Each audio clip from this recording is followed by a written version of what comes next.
Morning, everyone. Welcome to another episode of the Crewcast. Get off to a good start with myself, James Battey, and my good mate, Ashley Ogborne, out there in New Zealand. How you doing, bud?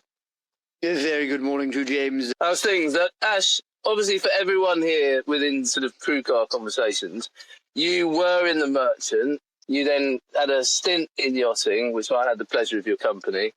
And now you're back in Merch, back out there in New Zealand. And just sort of how that's come about. If you can just give us a bit of background about yourself, just so everyone can sort of get an understanding of who you are and how you fit within the maritime world, so to speak. Yeah, so I was, as you'll be aware, living in Greece, doing some philanthropy work in my early 20s in a quiet island called Zante.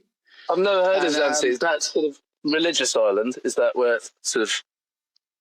Yeah, it was like building schools and just doing, as I mentioned there, some charity work. And a mutual friend of ours that I was working over there with, I won't say his name because he's a chief officer still in the industry, but we were out there saving lives and ending poverty together. And he'd started in the Merchant Navy and managed to get himself a cadetship. His cousins were already quite senior in the industry at that stage. And so, yeah, through his recommendation, I then applied for a cadetship. I was considering going back into the military at this stage and applied to loads of companies and got sponsored by Carnival UK cruise ship company. And so they paid for my cadetship, did a commercial cadetship with them, and then spent 5 years on cruise ships, including my cadetship. And yeah, the long and the short is the ship that I got put on was a great retirement gig. It was just back and forth over the Atlantic. But I wasn't really learning anything, and there was like no traffic. There was no like one berth a week sort of thing. And I thought, I kind of peaked too soon here. In my earlier stage of being an officer, I want to kind of go and do a bit more. So the plan always was to go over to yachting at some stage, and the pay was really not very good in that part of the commercial world. So I took a gamble, and in January 2020, I resigned from the job and moved over to yachting, not really knowing anything about it.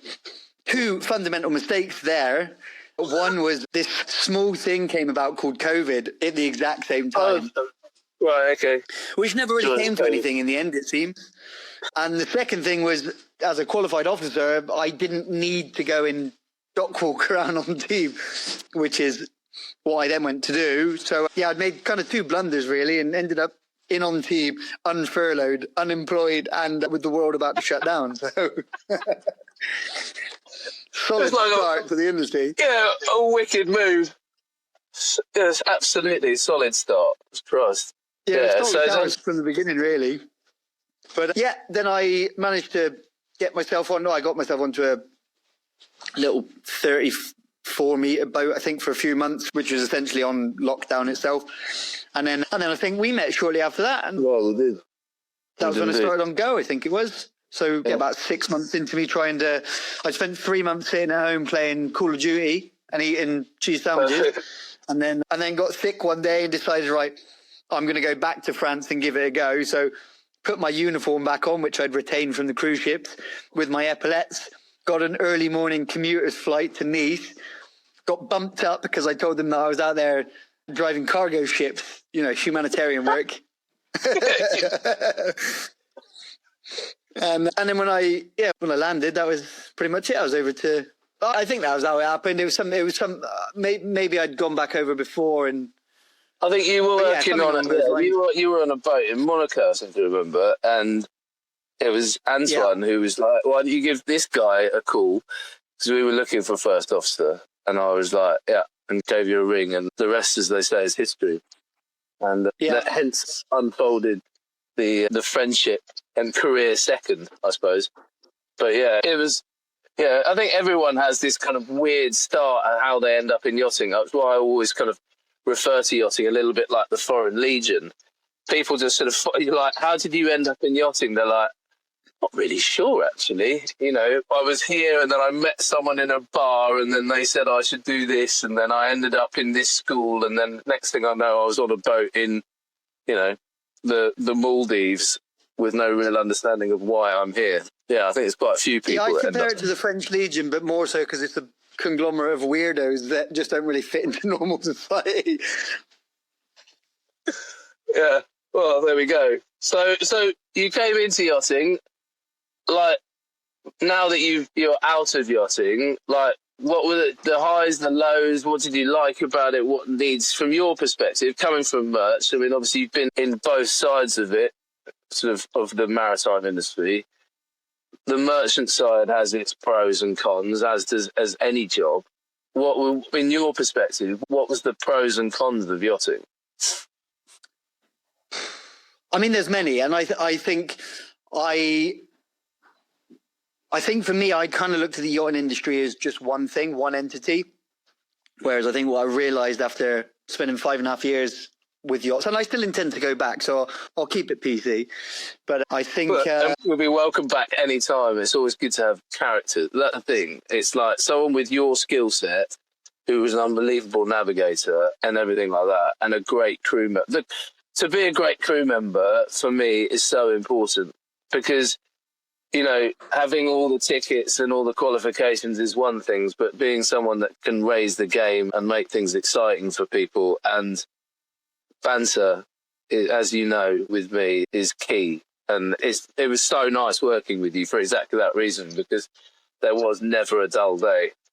I mean, obviously, yeah. I'd love to do a closing clip to this episode of the video. I wonder what that would be. The video that we made for you when you left. But again, it was brilliant. Incredibly un-PC, and would definitely not get over the line. But yeah, it was great. And I think people like yourself, from time to time.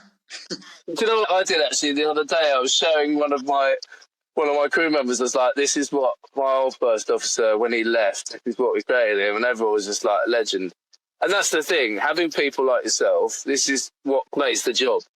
It's great when you work, the friendships you make along the way, and, you know, losing someone like yourself to going back. But then, you know, congratulations in the same vein, because you've moved out to New Zealand, you and your missus, and now, you know, as you released recently, that you've got a little one on the way, which is just epic. Absolutely epic. We do. Well, she's got a little one on the way. We've got to wait a few more months to find out if it's mine, but fingers crossed. Yeah, well, there is that. But I wouldn't blame her either, if I'm honest. Yeah, no, you and me both. But no, yeah. So going back to your question there, I think the pros. I mean, look, the money. That's what most people come over for, isn't it? The glitz, the glam, the money. You know, I saw Below Deck and thought, God, I want a piece of that action. For the record, that definitely didn't happen. That still spoiled the industry. But no, you know, the glitz, the glamour. I had a few friends that were commercial officers that had gone over to yachts and were earning good money, substantially more than what the merch was paying.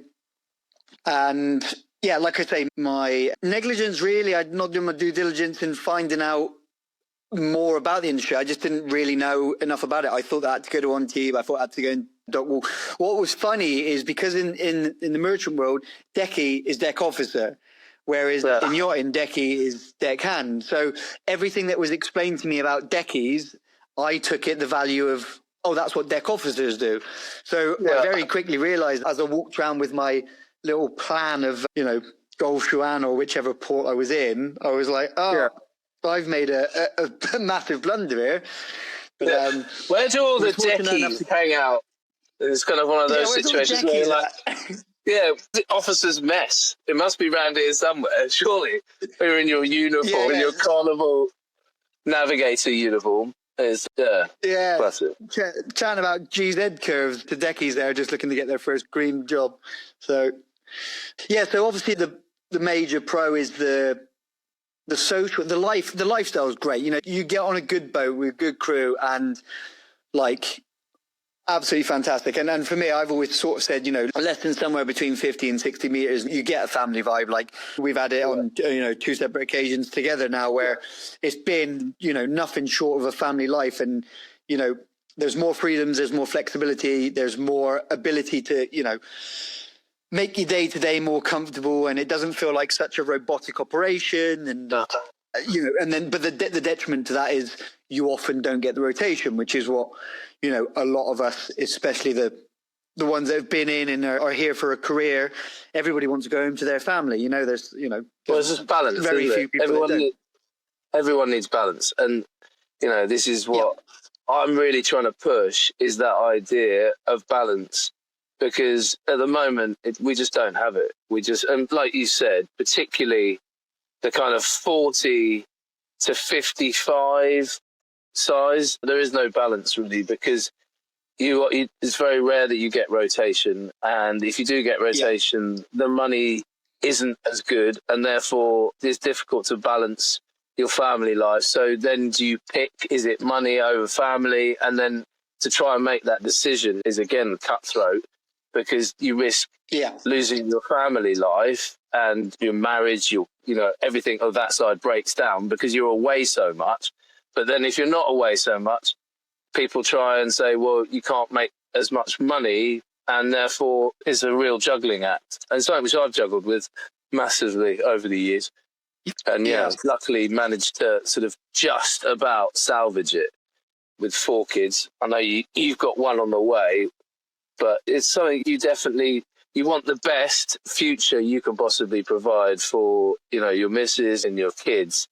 But at the same time, you need to get that balance right where you're actually there to see your missus and your kids. So it's handy to walk that tightrope.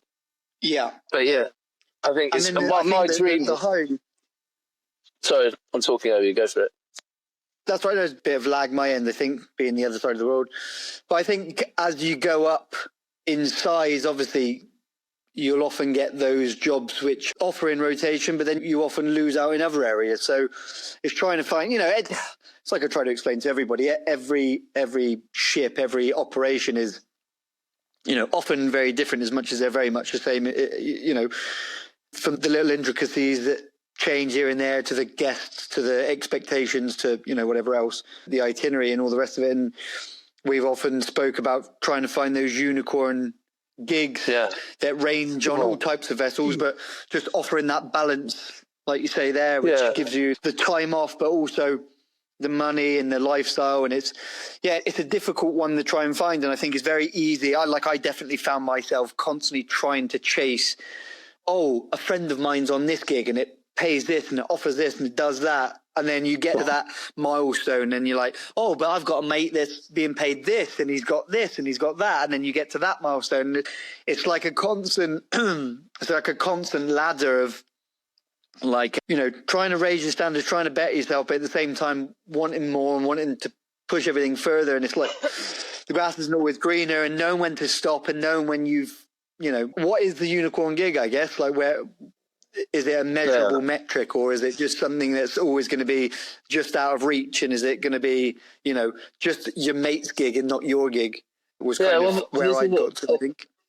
Yeah, and you say, I'm very fortunate. I've got what I like to call the unicorn of an owner. It's one of those, when I first went to the boat, I was like, nah, it's not going to be for me. Then I met the boss and I was like, damn it, just lovely guy. And we got to take all the crew from the boat we worked on together. And, and as you say, it's like a family. You kind of look after each other, and it's a really nice working environment when you're with people that trust and loyalty. You don't have to ask. People are just standing behind you like, what we doing? We're going there. And it's like, rather than having each time feeling like you need to gain their trust again, going, okay, right, guys, this is what's going to happen. Everyone's just like, if you're saying it, we're doing it. It's kind of what you want from. But definitely, it's obviously a sad situation that you've left yachting, but you've left it for the right reasons. And as you said, you're aiming to come back, at some stage, as and when, because you're doing your masters now, unlimited. Yeah, well, I want to get my residency here because we want to buy land and start a little wellness retreat. I can't buy land here without residency. So I got to the upper limit of when I could be granted a visa for my age, 21. And I was thinking it was more 19. I thought you were 19. No, by the end of the visa, I'll be 21. Oh, yeah, of course. And, so the plan was, look, if we're going to do it, let's do it now. We weighed up all the options. We recently bought a camper van on one of our leaves, and we came and driven around the country to kind of scope out where we would like to live, where we could set up a business, and also, just enjoy the holiday. Yeah. So it was a very quick on the spot decision where we're like, look, if we're going to make this dream a reality, then I need to get residency. And the only way I can get residency really here is by working a maritime job. And there really is, one maritime job here, which is driving the ferries.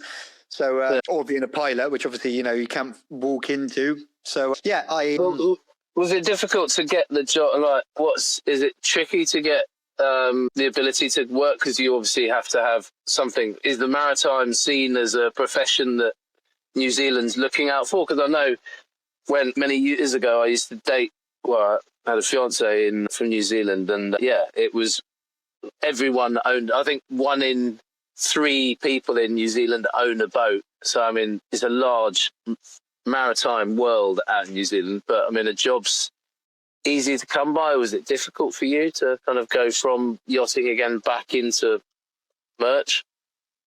I mean, a ticket's a ticket. Everyone's got a boat out here, but it's to go and fish like snapper fish or cod, go for pippies and all that kind of stuff out to a sandbank. Yeah, so in terms of like the major maritime, I mean, like you've got like the Auckland ferries or Milford Sound ferries and things like that, but they're not really going to offer a salary or any term of promotion for, what I would have been looking for. So really I think there's a few concrete ships, cement ships that go up and down the coast. But there's no ferry from here to Oz. There's no ferry from here to the Cook Islands or anything that I'm aware of. So really it's just the 2 companies, which both have 2 ships each, so four ships essentially, that just go from the north to the South Island delivering cargo and personnel. And I was told that for both companies, huge longevity. Like in the company I work for, I think the next person after me has been there for like 6 years, and then most of the people 10, 15, 20 years. Wow. So I got super, super lucky. An old friend of mine that I sailed with when I was cadet, he was one of the senior officers on cruise. He's an Aussie, and he's assistant harbour master in Picton. So he was kind of helping me flick over a few contacts here and there. And we were just on his passengers with our camper van going from the south to the North Island. And I managed to blag myself a bridge tour by chatting away, as I often do. That's unusual for you. I had no idea. I was you as a quiet sort of individual. Yeah, I must have had a drink. So I managed to get the email address of the marine manager and the assistant marine manager. And I kind of sat on it for 2 or 3 weeks because we're like, it's a pipe dream at the minute, we'll figure it out. And as we looked more into the visa requirements and all the rest of it, we're like, fuck, for this to work, I'm going to need to work on the ferries. Right. And so I flicked the marine manager an email, and within a day he messaged me back essentially saying, we're about to do a recruitment drive for 1 position, but legally I've got to offer the job to Aussies and Kiwis first. Yeah. However, let's jump on a call and go from there. So we jumped on a call. I explained my situation that it's always been a lifelong dream to live in New Zealand, blah, blah, blah, blah, blah. And he said, look, I can't officially offer you the job, but if you can get the visa and you can get over here, then we'll give you a fixed term contract and we'll go from there. So they did me a solid, really. And it was just right place, right time. I just got super lucky. But you know what, Ash? I'm a great believer in you make your own luck in this world, and the more you put yourself out there, people are, oh, you're lucky. It's like, no, you graft and you put yourself in the right places, then you tend to meet the right people to open the right doors. And that's the kind of person you are. And I think, I wish you every success, because you're a lovely, lovely lad, and you deserve the best things, particularly with everything that's gone in the past. And a new opportunity and a new family life that you're starting. It's the best thing that's ever happened to me, having now got 4 kids. And I wouldn't have it any other way. I'm sat here currently getting ready for a school run. It's actually quite a nice day here, rather than pouring rain, which we're used to here in Pembrokeshire. But I love this story. I think it's really important for people who are, thinking about coming into yachting, to hear it from real people that have lived it, come in, experienced it, coming back. God, I hope you do come back into yachting, because characters, personalities, and also just your work ethic. You work harder than most. So, it's legendary. And, I really do hope you do come back at some stage. But yeah, it's been such a pleasure talking with you. Such a pleasure, and always Likewise. quite a lot. You've managed to keep it very PC. Well, we have managed to keep it very PC for this 22 minutes that we've been talking. Yeah, I'm surprised. I was expecting to have to bite my tongue a few more times and backtrack on what I was saying, but I've not offended anyone, I don't think. No, we've managed to do that. Keep our heads above water for once. We can do all the rest of it when we finish this. But yeah, mate, it's been an absolute pleasure, and yeah, thanks so much for coming on board. And yeah, wishing you all the best out in New Zealand. And like I say, hopefully having you back in yachting soon enough, not too soon, so you get to enjoy some form of life, and then come back over to our side. If your brand belongs in the heart of the yachting world, this is where it happens. Yachting International Radio reaches over 1 million yachting professionals and enthusiasts every month, with 77 million impressions, 220,000 social followers, and 74,000 podcast subscribers. Our hosts are insiders, crew, captains, CEOs, trusted voices shaping the industry. This is targeted, high-impact advertising in a luxury niche. Visit yachtinginternationalradio.com/advertise. Your audience is already listening.